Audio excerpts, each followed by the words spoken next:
ভালো আছেন ভাবি? হ বুঝি ভালোই আছি, আপনি কেমন আছেন? হ আল্লাহ রাখছে ভালোই, কিন্তু আন্নে এমন করতা শুনকে ভাল লাগতাছে না আন্নে? না বুঝি এমনি আল্লাহ দিলে ভালোই আছি, ভালোই নাকতাছে। এ দিয়া ফুলাম দেখি অরণ নাকতাছে অল্প। ও বতাইলে মা কনে? মা ঘরে জান বুঝি, আমি বিয়ার হইরা আহি। কে রে বিয়া হয়েছে হবাই 8 দিন, ভাবি অমন করে কে? মারে যায় কই গেছেন দেখি, ঘটনা তো কিছু দিশা পাইতেছি নে।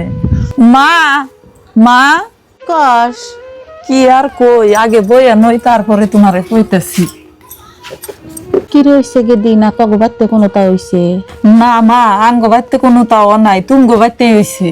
আঙ্গ বাড়তে আবার কি হইছে? কি আর কই মা, তুমি বিশ্বাস করবা না নাই, আমি আইতেছি ভাবি দেখি রাস্তা হরতাছে ও কাইবেন নইছে, আবার পেটও দেখি ফুলা ফুলা।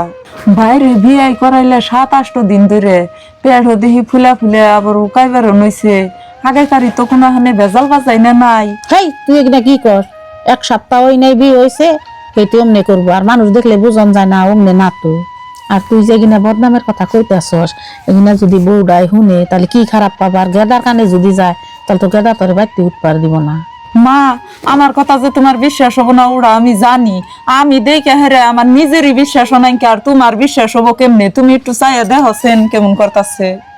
রগে দি আমি তো নিজে চোখেই দেখলাম, আর 1-2 দিন আমি বালালে খেয়াল কইরা নই, তারপরে বস্তুটা আমি ধরতাছি। হ মা, তুমি ভালো করে লক্ষ্য করে দেখো, আর এনে জানি কেউ শুনে না, পাড়ার মানুষে শুনলে আইয়াছিয়া করবো, সমাজে বন্ধক থাকবো। গেদি এই কথা জানি তুইও জামাইয়ের কাছে কস না, জামাইয়ের কাছে কইলে তোর মান সম্মান যাবো গা, আঙ্গও যাবো গা। না মা, আমি মইরা গেলে ওই কথা কের কাছে কম না, আর ঘরের কথা কোনদিন নে ওই আমি পরের কাছে কম, এটা কি তুমি বিশ্বাস করো?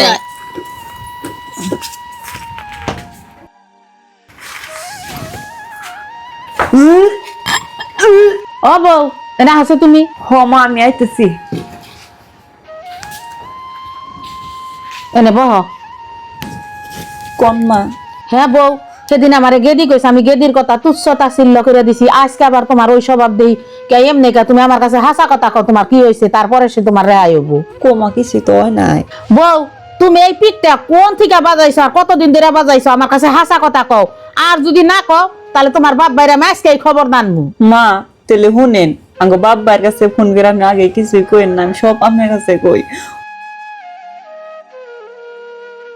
আমি আপনার কাছে আল্লাহর রাস্তে মাপ চাই মা, এই কথা কেউ কাছে কইন না আপনি।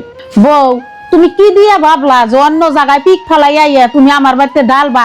সেটা আমি মাইনা নিব, কোনো দিনও মানবো না। হ্যাঁ কলঙ্কিনী, তুই কলঙ্কিনী কইরাই আমার পোলার উপর চাপাবি বাড়ি থেকে বাইর। মা তুমি এটা কি করতাছ?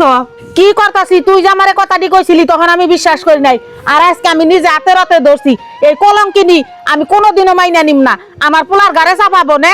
আমার এই বংশের মধ্যে সুনকালি মাহাবান নিগাইছে, শিগগির এটা গাড়ে ধরে বাড়িতে থেকে বাই করে দে। না মা, এই কাম করুন যাব না। এখন যদি তুমি ভাবির এমন করে বাড়তে কোনে বাই করে দাও, আরো দুর্নাম বেশি হবো, এই মানুষে শুনবই, কথা ছড়া বড়া হবই। ও আর কি কাম আছে? ভাই শুনার আগে ভাবিরে নিয়ে মেডিকেলে যাইয়া এটার একটা বিধি ব্যবস্থা করো, তাও বংশর মানিজ্জত কিছু বাঁচবো।